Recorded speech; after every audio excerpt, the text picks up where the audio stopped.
মুসলমানরা বলে আমাদের কোরআনে কোনো ভুল নেই। 53 জায়গায় আমি ভুল ধরেছিলাম। আমার তাহেরি ভাই এক পীর, এর কাছে যারা যায় ওকে কোনোদিন কোরআন শরীফ তুলে দেবে, কারণ ও নিজেই দেখি কোরআন শরীফ পড়তে পারে না। আর একটা আছে আন্তর্জাতিক সাফাবাজ, এ আমার কইতেছে আমি বলে কোরআন শরীফ পড়তে পারি না। তো এই নবী কোন নবী? এ ফাতেমার বাবা। ফাতেমাকে হোসাইনের মা, হোসাইনকে কারবালা শহীদ হয়েছিল। আসসালামু আলাইকুম ওয়া রাহমাতুল্লাহি ওয়া বারাকাতুহু। দর্শক শ্রোতা, আশা করি সবাই ভালো আছেন। আমির হামজা সাহেব তিনি কিছু বিভ্রান্তকর বক্তব্য দিয়েছেন। তিনি বলেছেন তাহেরি সাহেব নাকি কোরআন শরীফ পড়তে পারে না এবং কি তাহেরি সাহেব তিনি কোরআনের অপব্যাখ্যা করে। দর্শক শ্রোতা, এই বিষয় নিয়ে তাহেরি হুজুর তার জবাব দিয়েছে। আজকে আপনাদেরকে এই ভিডিওতে বিস্তারিত দেখাবো। আপনারা যদি আমার চ্যানেলে নতুন হয়ে থাকেন অবশ্যই চ্যানেলটি সাবস্ক্রাইব করবেন এবং কি আপনার মূল্যবান মতামত কমেন্ট বক্সে জানিয়ে যাবেন। দর্শক শ্রোতা, প্রথমে চলুন তাহেরিকে নিয়ে কি বলেছেন আমির হামজা সেই ভিডিওটি দেখে আসি। আমার তাহেরি ভাই এক পীর, এর কাছে যারা যায় ওকে কোনোদিন কোরআন শরীফ তুলে দেবে, কারণ ও নিজেই দেখি কোরআন শরীফ পড়তে পারে না। এ আমার তাহেরি ভাই কোরআন দিয়েই তো বলে, কিন্তু কোরআনের আয়াত পড়ার পরে এমন জায়গায় চলে যায় ও জানে আর ফেরেশতা জানে। আমি ব্রাহ্মণবাড়ি আসছিলাম, মানে আমার 2 গ্রাম পরে মাহফিল করছিল। দেখ আয়াত পড়লো, দেখলাম কুল হু আল্লাহু আহাদ, হে নবী আপনি বলেন আল্লাহ এক, এ পর্যন্ত ঠিক আছে। তো এরপরে যে কোথায় গেল আল্লাহর বান্দা? তো এই নবী কোন নবী? এ ফাতেমার বাবা। ফাতেমাকে হোসাইনের মা, হোসাইনকে কারবালা শহীদ হয়েছিল। এবার আপনাদেরকে আমি 2 ঘন্টা কারবালার কাহিনী শোনাবো।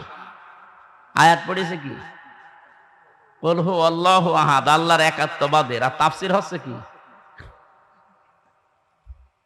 এই যে কোরআন দিয়ে কথা বললেই সত্য কথা বলে, কথা ঠিক আছে, কিন্তু কথা কোরআনের উপরে থাকা লাগবে।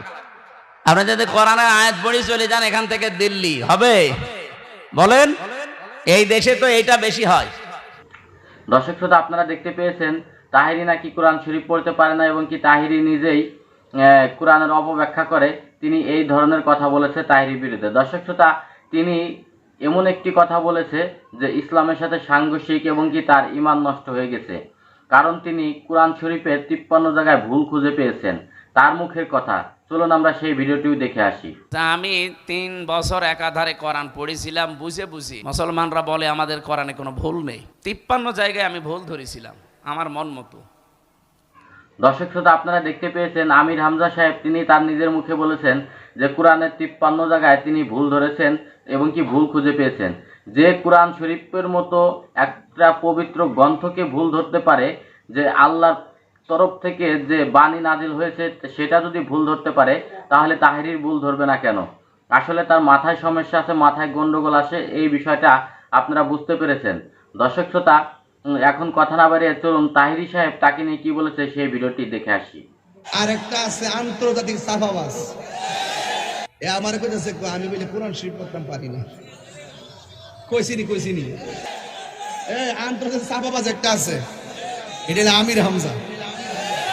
এটা অত বড় সাফাবাজ এবং অত বড় বেয়াদব, কেমনে যে তো মিথ্যা কথা বলতে পারে? এমন মিথ্যাবাদে আমার জন্মের পরে দেখছি না।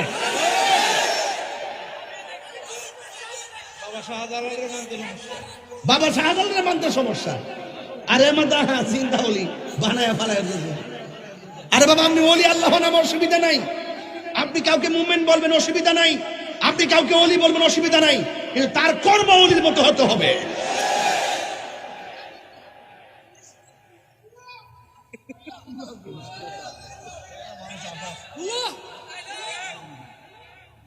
এ আমার কইতেছে আমি বলে কোরআন শরীফ পড়তে পারি না। কইছিনি আমি তো কথা বলেন ঠিক কি না? যুবকদেরকে অনেক লাইক করি, কিন্তু ওলি আল্লাহর বিরুদ্ধে যাবেন না। ছাত্র সমাজকে বলি কাহারও পাল্লায় ফান্দে পা দিবেন না। আপনাদের ইমানের দাম আছে, আপনাদের চেতনার